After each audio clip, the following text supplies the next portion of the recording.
Everyone guys, welcome back to my channel.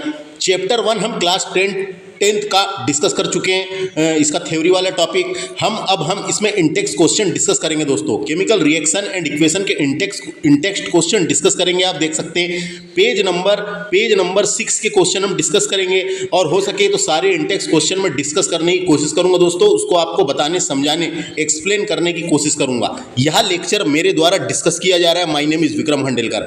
मेरे इस channel को सब्सक्राइब करने का है और आप चैनल को विजिट कर सकते हैं। वहाँ 10th क्लास करके बनी हुई है प्लेलिस्ट, वहां पे जाके आप सारे लेक्चर्स देख सकते हैं। आइए शुरू करेंगे। देखिए क्वेश्चन है, क्वेश्चन नंबर 1 आप अपनी बुक में देख सकते हैं। क्वेश्चन क्या है? Why should a magnesium ribbon be clean before burning in air? Burning in air यानी मैग्नीशियम रिबन को हवा में जलाने से पहले उसे साफ क्यों करना चाहिए, ये क्वेश्चन है दोस्तों। जलाने से पहले उसे साफ क्यों करना चाहिए, ये क्वेश्चन है। मैग्नीशियम रिबन को हवा में जलाने से पहले उसे साफ क्यों करना चाहिए, ये क्वेश्चन है। तो इसका आंसर देखिए, ये आंसर अच्छा है काफी। Magnesium is a high reactive metal, है ना। मैग्नीशियम एक अत्यधिक प्रतिक्रियाशील धातु है। मैग्नीशियम क्या है? एक अत्यधिक प्रतिक्रियाशील धातु है, यानी magnesium is a highly reactive metal. When it is kept in the open in air, it can react with oxygen present in air to form magnesium oxide on its surface, which prevent further reaction of magnesium with oxygen. उसके बाद देखिए, when cleaned only pure magnesium is present and burn in air with a dazzling flame के साथ जलती है दोस्तों। तो इसका आंसर क्या है कि मैग्नीशियम एक अत्यधिक प्रतिक्रियाशील धातु है जब इसे खुली हवा में रखा जाता है। when open in air यानी जब इसे खुली हवा में रखा जाता है तो वो हवा में मौजूद ऑक्सीजन के साथ प्रतिक्रिया करके मैग्नीशियम ऑक्साइड की परत बना लेती है दोस्तों, है ना। तो क्या समझ में आया? तो वह हवा में मौजूद ऑक्सीजन के साथ प्रतिक्रिया करके अपनी सतह पर मैग्नीशियम ऑक्साइड बना सकती है, जो मैग्नीशियम को ऑक्साइड के साथ आग की प्रतिक्रिया से रोकती है दोस्तों। आग की प्रतिक्रिया से रोकती है, जलने से रोकती है। समझ में आया? मैग्नीशियम को ऑक्साइड के साथ प्रतिक्रिया करने से रोकती है, प्रतिक्रिया यानी जलने से रोकती है। इसलिए जब इसे साफ किया जाता है तो केवल शुद्ध मैग्नीशियम मौजूद होता है। जब साफ कर लेते हैं अपन तो परत हट जाती है, तो शुद्ध मैग्नीशियम मौजूद होता है। शुद्ध मैग्नीशियम, है ना, प्योर मैग्नीशियम मौजूद होता है और यह चमकदार लौ के साथ जलती है। तो समझ में आया? इसका आंसर इंपॉर्टेंट है। तो आपको हिंदी में अगर मैं इसका आंसर बताऊं तो मैग्नीशियम रिबन को जलाने से पहले साफ किया जाता है ताकि उसकी सतह पर जमी हुई मैग्नीशियम ऑक्साइड की परत हटाया जाए। यह परत जलने की प्रक्रिया में बाधा डालती है जिससे रिबन ठीक से नहीं जलता, है ना। मैग्नीशियम बहुत ही प्रतिक्रियाशील धातु है। यह हवा में मौजूद ऑक्सीजन के साथ आसानी से प्रतिक्रिया करके मैग्नीशियम ऑक्साइड की परत बना सकती है। यह परत सुरक्षात्मक परत के रूप में भी कार्य करती है, जो मैग्नीशियम को और अधिक ऑक्सीजन के साथ प्रतिक्रिया करके रोकती है दोस्तों, जलने से रोकती है। इसलिए मैग्नीशियम रिबन को जलाने से पहले सैंड पेपर से यानी रेतमल से साफ किया जाता है ताकि यह सुनिश्चित हो सके कि रिबन का शुद्ध मैग्नीशियम जल रहा है और अधिकतम ऊर्जा उत्पन्न कर रहा है। धन्यवाद।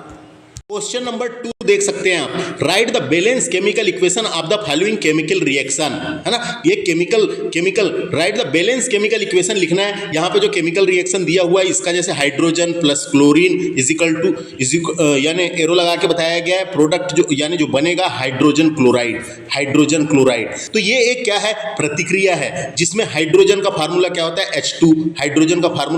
H2 और क्लोरीन का फार्मूला होता है Cl2 से रिप्रेजेंट किया जाता है दोस्तों। तो ये जो दोनों जब रिएक्ट करते हैं तो 2HCl बनता है यानी हाइड्रोजन क्लोराइड बनता है। 2HCl यानी हाइड्रोजन क्लोराइड।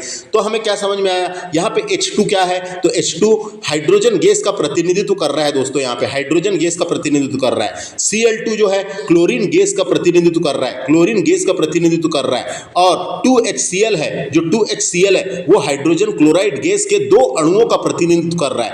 2 लगा हुआ है, दो अणुओं का यानी दो एटम, दो मॉलिक्यूल्स का प्रतिनिधित्व कर रहा है। तो यहाँ मुख्य बात यहाँ पे ये है, क्योंकि बैलेंस्ड केमिकल इक्वेशन कहा गया है तो ये एक संतुलित रासायनिक समीकरण लिखना है हमको। इसका संतुलित यानी बैलेंस होना चाहिए। तो बैलेंस होना चाहिए, तो मैंने आपको बताया था कि बैलेंस में क्या होता है कि जो रिएक्टेंट होते हैं और जो प्रोडक्ट होते हैं, जो रिएक्टेंट होते हैं, जो प्रोडक्ट होते हैं, दोनों में एटमों की संख्या बराबर होनी चाहिए, दोनों में एटमों की संख्या बराबर होनी चाहिए। तो इस मामले में देखा जाए तो इस इक्वेशन में दोनों ओर 2 हाइड्रोजन परमाणु हैं, दोनों ओर 2 हाइड्रोजन परमाणु हैं। यहाँ पे 2 एटम है, देखो इसको हाइड्रोजन की इधर 2 है और इधर साइड भी H यानी सामने लिखे हैं तो 2 है ना, 2 है तो 2 है। तो समीकरण दोनों ओर 2 हाइड्रोजन के परमाणु हैं और 2 क्लोरीन के परमाणु हैं, 2 क्लोरीन के परमाणु हैं। तो ये दोनों इधर 2 है, इधर 2 है, तो ये 2 इधर आ जाएगा। तो ये आंसर ये हो जाएगा balanced chemical equation, balanced chemical equation. यहाँ पे हाइड्रोजन क्या है, गैस है। यहाँ पे Cl2 क्या है, Cl2 क्या है, ये भी गैस है।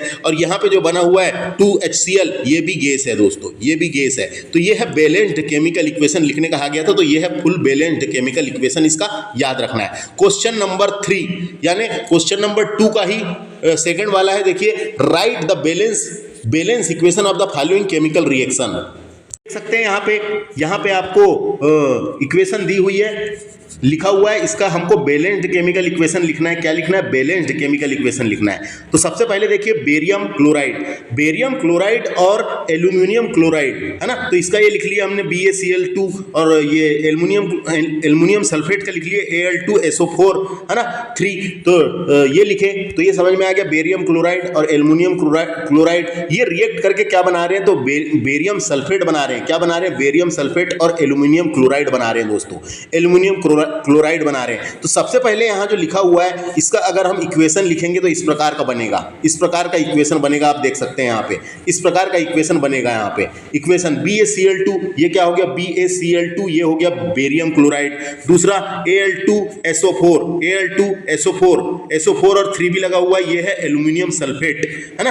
और उसके बाद जो उत्पाद बनता है, प्रोडक्ट बनता है, जो यहाँ पे लिखा हुआ है उस हिसाब से ही बेरियम सल्फेट BaSO4। उसके अलावा एक ठोस पदार्थ के घोल से बना हुआ है, ये ठोस पदार्थ के घोल से बना हुआ है। क्या, बेरियम सल्फेट ठोस पदार्थ के घोल से बना हुआ है। उसके अलावा AlCl3 ये है एल्यूमिनियम क्लोराइड।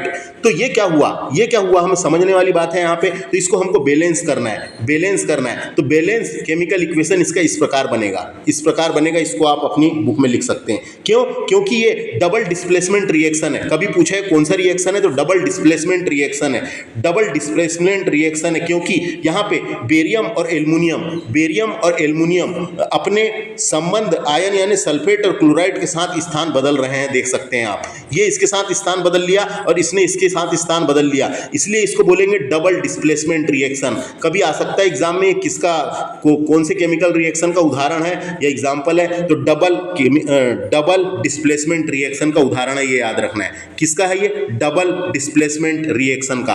तो इसको बैलेंस कैसे किया गया है, इस समीकरण में BaCl2 है और BaSO4 है। तो आप देख सकते हैं यहाँ पे कि दोनों के लिए 3 तथा 3 की जरूरत है यहाँ पे, है ना। तो दोनों साइड 3 आ जाएगा, 3 की जरूरत है। इसके अलावा यह सुनिश्चित होता है कि समीकरण के दोनों और प्रत्येक तत्व के परमाणुओं की संख्या सेम होनी चाहिए। इधर साइड एटमों की संख्या और इधर साइड एटमों की संख्या सेम होनी चाहिए। तो यहाँ पे देखिए बैलेंस्ड केमिकल इक्वेशन लिखा गया है, यहाँ पे बैलेंस्ड केमिकल इक्वेशन लिखा गया है दोस्तों। क्वेश्चन नंबर 2 का 3rd नंबर का है ये। तो right the balance chemical equation of the following chemical reaction. देखिए सबसे पहले सोडियम है ना प्लस वाटर, फिर ये बनता है क्या, sodium hydroxide plus hydrogen gas निकलती है। तो सोडियम और पानी के बीच प्रतिक्रिया से संतुलित रासायनिक समीकरण हमको लिखना है। संतुलित रासायनिक समीकरण यानी बैलेंस्ड केमिकल इक्वेशन हमको लिखना है दोस्तों। सबसे पहले यहाँ बात करते हैं रिएक्टेंट की। तो देखिए सोडियम का फार्मूला क्या होता है, Na है ना। वाटर का क्या है, H2O है ना। तो ये बोल सकते हैं हम सोडियम क्या है, सोडियम सॉलिड है, यहाँ पे सोडियम सॉलिड है। और वाटर जो है क्या है, ये लिक्विड है। जो प्रोडक्ट बन रहा है जिसका नाम है सोडियम हाइड्रोक्साइड, ये एक्वस है। ये कैसा है, एक्वस है दोस्तों। और इसके साथ ही हाइड्रोजन हाइड्रोजन गैस निकल रही है, हाइड्रोजन गैस का उत्पादन हो रहा है, हाइड्रोजन गैस का उत्पादन हो रहा है। तो ये तो सबसे पहले हमने क्या किए, सबसे पहले इसका केमिकल फार्मूला लिखे, है ना। उसके बाद इसको बैलेंस करना है। तो ये बैलेंस देखिए यहाँ पे आप देख सकते हैं, बैलेंस ये है बैलेंस। बैलेंस्ड का आंसर इसका इस प्रकार का बनेगा 2Na 2H2O 2NaOH plus H2 और ये साइन लगा रहेगा क्योंकि हाइड्रोजन गैस निकल रही है। तो इसका आंसर क्या हो जाएगा इस प्रकार। मैं अभी नेक्स्ट वीडियो में एक एक करके पूरे को अच्छे से बिल्कुल डिटेल में समझाऊंगा दोस्तों। तो आंसर आप इसका लिख सकते हैं। देखिए क्वेश्चन नंबर 3 है, आप अपनी बुक में देख सकते हैं। Right a balanced chemical equation with state symbol for the following reaction, यानी स्टेट सिंबल भी लगाना है साथ में, यानी इनके प्रतीकों के साथ बैलेंस्ड केमिकल इक्वेशन लिखना है। इनके प्रतीक जो सिंबल होते हैं, सिंबल के साथ बैलेंस्ड केमिकल इक्वेशन लिखना है। तो देखिए यहाँ पे लिखा हुआ है solution of barium chloride, solution barium chloride and sodium sulfate in water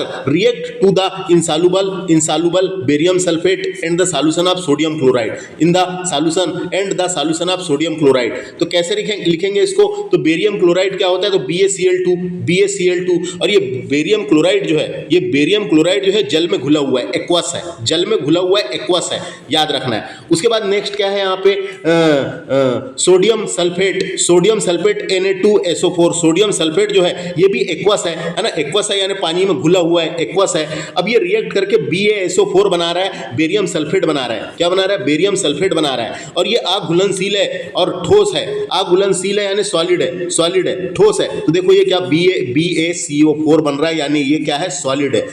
तो यहाँ पे S लग जाएगा, सॉलिड है। तो उसके बाद देखिए 2NaCl, ये एक्वस है यानी जल में घुला हुआ जली है, एक्वस है, जल में घुला हुआ जली है। तो ये सबसे पहले तो हमने क्या किए, सबसे पहले इसका फार्मूला लिख लिए और उसके साथ में सिंबल में भी रिप्रेजेंट कर दिए इसको। तो ये प्रतिक्रिया दर्शाती है, ये रिएक्शन हमें ये इंगित करता है कि बाईं ओर जो है रिएक्टेंट और दाईं ओर जो है प्रोडक्ट, ये दोनों में परमाणुओं की संख्या सेम है, एटम की संख्या सेम है।